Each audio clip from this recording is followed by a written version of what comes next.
जय श्री राम प्यारे बच्चों।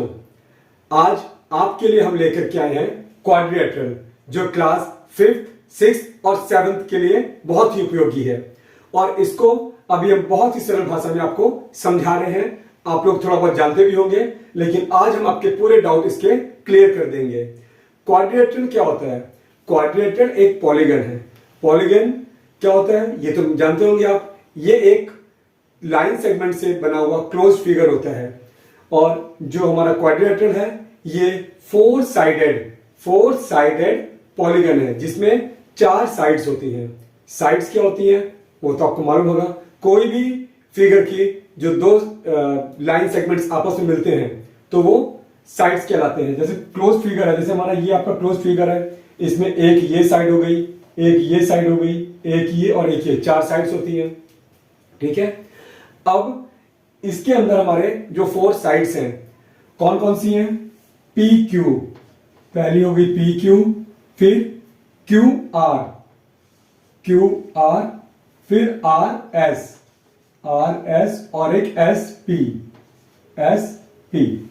ये हमारी 4 साइड्स हो गई। अब इसमें दूसरा होता है वर्टेक्स। ये वर्टाइसिस क्या होती है? जब 2 लाइन सेगमेंट आपस में मिलते हैं, जैसे एक लाइन सेगमेंट ये और एक लाइन सेगमेंट ये और ये आपके 2 आपस में यहां टच हो रहे हैं, जहां पे पॉइंट्स इनके मिलते हैं, इसको हम लोग बोलते हैं वर्टेक्स। क्या बोलते हैं इसको? वर्टेक्स। तो हमारे इसमें जैसे हमने इसको पहचानने के लिए एक नाम दे दिया। क्या नाम दिया इसको? क्यू। तो ये हमारा जो क्यू है ये हमारा एक वर्टेक्स है। एक लाइन सेगमेंट ये पी और क्यू और एक आर और क्यू, ये मिलकर के हमारा एक लाइन सेगमेंट जो बना था यहां पर ज्वाइंट हुआ है, इसको हम लोग वर्टेक्स बोलेंगे। इस तरीके से हमारे रेक्टेंगल में कितने वर्टेक्स होते हैं? 4। तो ये 4 वर्टाइसिस क्या है?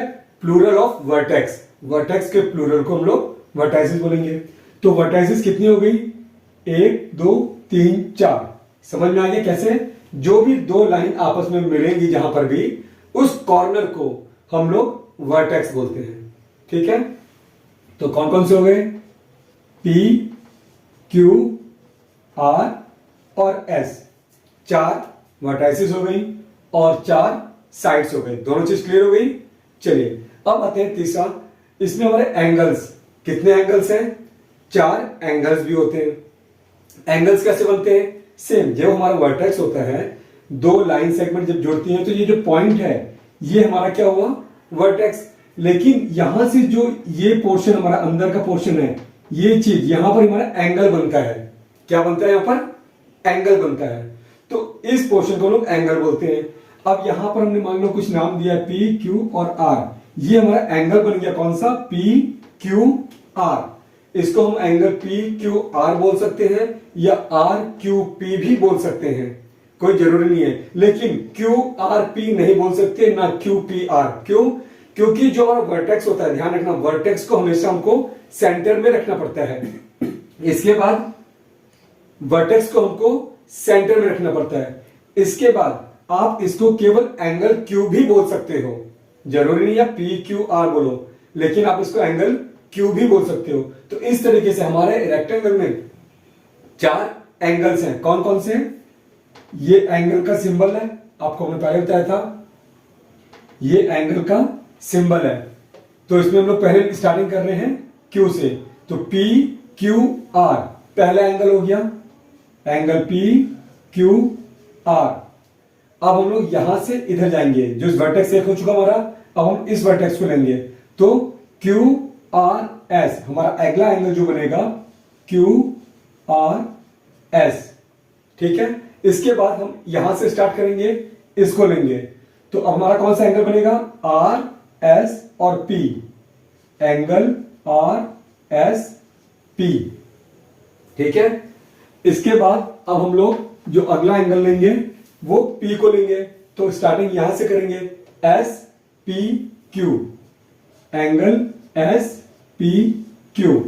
याद रखिएगा हमने क्या कहा था आपको, आप अगर केवल वर्टेक्स को भी एंगल बोल सकते हैं। इसके बीच में कौन सा है? P Q R. हम किसकी बात कर रहे हैं? इस एंगल की बात कर रहे हैं। यहां पर एंगल क्यू आर एस, तो हम लोग कौन से एंगल की बात कर रहे हैं? कौन सा वर्टेक्स है उसमें हमारा? आर। और आर एस पी में अगर हम लोग बोल रहे हैं तो किस एंगल की बात कर रहे हैं, हम इस एंगल की बात कर रहे हैं, ठीक है। और एस पी क्यू में हम इस एंगल की बात कर रहे हैं। तो हमारे जो क्वाड्रिलेटरल है रेक्टेंगल, उसमें 4 साइड्स होती हैं, 4 वर्टिसेस होते हैं और 4 एंगल्स होते हैं। इसमें एक चीज और होती है, उसको बोलते हैं डायगोनल्स।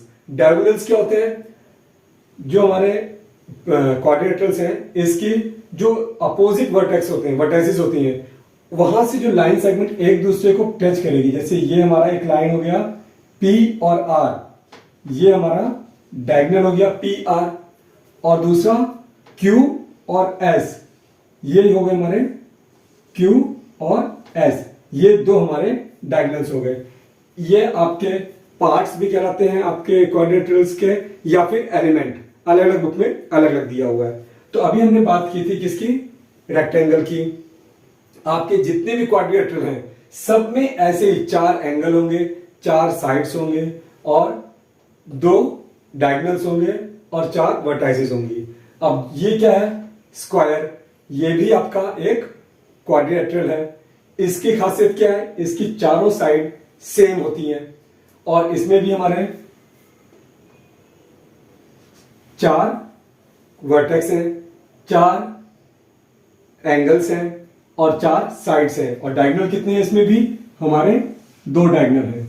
अब इनको अगर हम आपको कहीं लिखने के लिए, तो आप लिख सकते हो साइड्स कौन कौन सी हैं इसमें, O L। स्टार्टिंग हम लोग कहीं से एक पॉइंट से स्टार्ट करेंगे, कोई भी चीज लिखना हो तो किसी भी फिगर में। इससे क्या होता है, हमारे कोई गलती करने की संभावना खत्म हो जाती है। लेकिन अगर आप लिखो OL MN फिर NO LM, तो ऐसे में आप गड़बड़ कर सकते हो। तो इससे अच्छा हम लोग कोई भी एक पॉइंट को पकड़ेंगे, कोई भी एक लेटर को, और वहां से स्टार्ट करेंगे। तो हमने यहाँ पे O से स्टार्ट किया साइड लिखने के लिए, तो क्या हो जाएगा, OL पहली साइड, LM दूसरी साइड, MN तीसरी साइड और NO चौथी साइड। बहुत इजी है, कुछ भी नहीं है इसमें, साइड आपको समझ में आ गई होगी।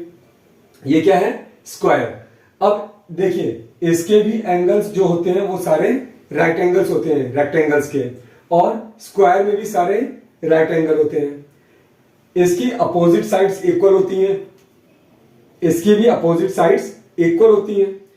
इस प्रॉपर्टी के कारण हम लोग, एक पॉइंट ये जरूरी है याद रखना, इस प्रॉपर्टी के कारण हम लोग ये बोल सकते हैं कि जितने भी स्क्वायर हैं वो सारे रेक्टेंगल हैं। सारे स्क्वायर को हम लोग रेक्टेंगल बोल सकते हैं। क्यों? क्योंकि जो रेक्टेंगल की प्रॉपर्टी है वो आपके स्क्वायर में होती है।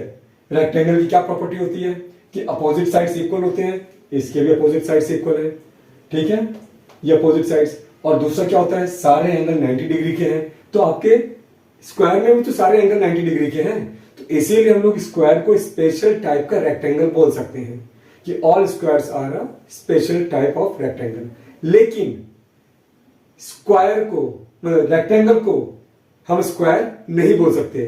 ध्यान रखना, क्यों नहीं बोल सकते, क्योंकि जो स्क्वायर की प्रॉपर्टी है वो रेक्टेंगल से मेल नहीं खाती।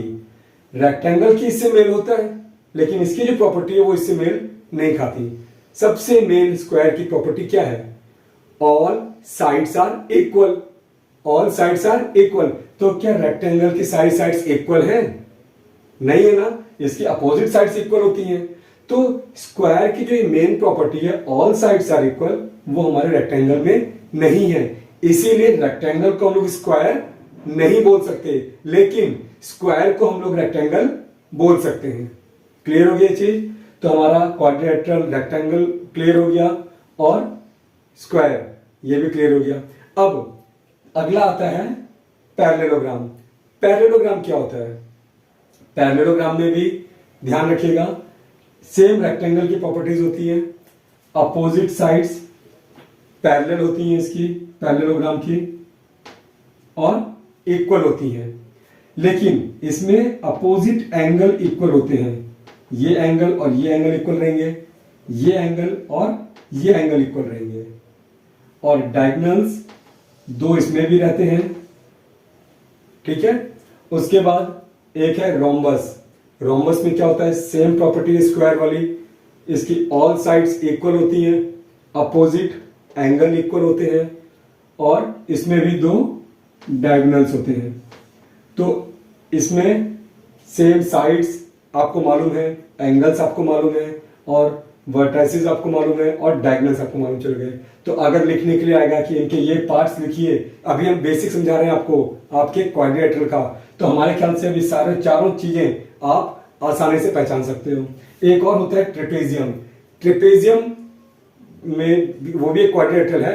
इसमें क्या ध्यान देना है, ट्रेपेजियम में जरूरी नहीं है कि इसकी सारी साइड्स आपकी पैरेलल हो, केवल एक अपोजिट साइड्स पैरेलल होती है। ट्रेपेजियम में एक अपोजिट साइड पैरेलल होती है, ठीक है। और अगर वो ट्रेपेजियम की जो नॉन पैरेलल साइड है अगर वो इक्वल है तो इसको हम लोग आइसोसेलेस ट्रेपेजियम भी बोलते हैं। तो इतना ही समझ में आ गया। अब हम लोग इसके आगे चलते हैं।